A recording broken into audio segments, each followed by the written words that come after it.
PlayStation 4 has an attractive half-matte, half-glossy body with sharp and angled edges. Look at that, the trapezoidal front panels make it look so smart and sharp. It's definitely by far Sony's best looking console for us. It has a slit on the middle that adds accent to the console and effectively hides the USB ports. In the rear, you'll find HDMI, Ethernet, a digital optical audio out, and a proprietary auxiliary connection for the PlayStation camera, all neatly lined up. For wireless connections, the PS4 uses Wi-Fi and Bluetooth 2.1 for its wireless DualShock 4 controllers. Sony has strategically placed the power and eject buttons along the front of the console on the small crevice of the face of the PlayStation 4. One of the things to take note of is that Sony has placed the console's power supply inside its body rather than outside, compared with a console that has an external power supply. It's bulky and you have to find a place to tuck it away. Setting up is easy and can be done in a few minutes. Right out of the box, just plug in the HDMI and power cables and you're good to go. Let's talk about the new DualShock 4 controller. This new controller from Sony is a tad bit heavy and bigger than its previous model. This isn't a bad thing though, since they give more grasp to the controller and makes it more comfortable in the hand during long hours of playing. For those who used the previous DualShock 3, you guys know how unnatural the gaming experience was using that controller. Basically, those with big hands like myself had a hard time with the DualShock 3 because the joysticks were too close to each other and the L2 R2 triggers simply didn't feel like triggers at all. Fortunately, all of those issues were addressed with the DualShock 4. The joysticks are more ergonomic with its semi-hollowed out tips, they're farther apart, and triggers are now actual triggers. Sony's DualShock 4 now comes with new hardware features like the 3.5mm audio jack in, so users could plug in any kind of headphones. Doing so disables all speaker audio, which is ideal for late night gaming when people are asleep. There's also the onboard speaker, which for us doesn't help that much in gaming, more so if you have good surround speakers. One of the most evident upgrades with the controllers is the touchpad. As of now, we're gonna say that the use of it could still be improved in upcoming game titles. For Tomb Raider, you could use it to navigate the map, although using the joystick seemed easier for us since the pad runs out of space to scroll.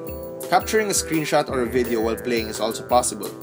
Simply press the share button on the controller to start recording and directly upload it online for your friends to see. It's pretty easy and simple. One major downside of the controller is its battery life.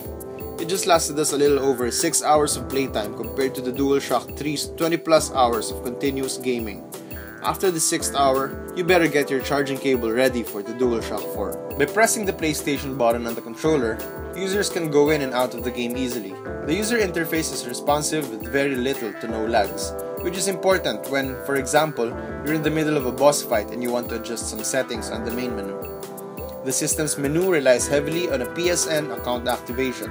Unfortunately, the country Philippines is still unsupported during the making of this review, so we couldn't really try out everything on its main menu. The UI of the PS4 isn't as organized as we'd imagine it to be. The games are arranged in a never-ending horizontal line, so if you've got lots of games installed, it'll surely be hard to jump to a specific game. If you plan to buy a PS4 to also watch movies, then we're sorry to say but it doesn't support media playback. The PlayStation 4 was targeted to heavy gamers, so if you want a console that doubles as a media player, then you're watching the wrong console review. On the other hand, Microsoft might be able to help you with that. Lastly, gamers who own a PS Vita can also connect their devices using wireless LAN and use it as a controller for select PS4 titles through remote play. We'll do a separate feature on it once we get our hands on a PS Vita. Now on to gaming. We tried out Tomb Raider's latest installation, and having finished the game on Xbox 360, the first difference we noticed was a much clearer detail on Lara's skin, and most importantly, her hair. Look at how her hair moves when she turns around, and how the light bounces off of her skin. Small details have also been improved, such as reflection on puddles and eyeball movement. Considering this game falls under the open world category, loading times were fast and minimal lags were experienced. Overall, the PlayStation 4 can handle gaming, but that's not all it could do.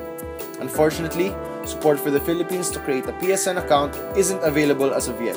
We're looking forward to Sony updating this so we can fully take advantage of its capabilities. As a recap, here's a list of what we liked and didn't like about the PS4.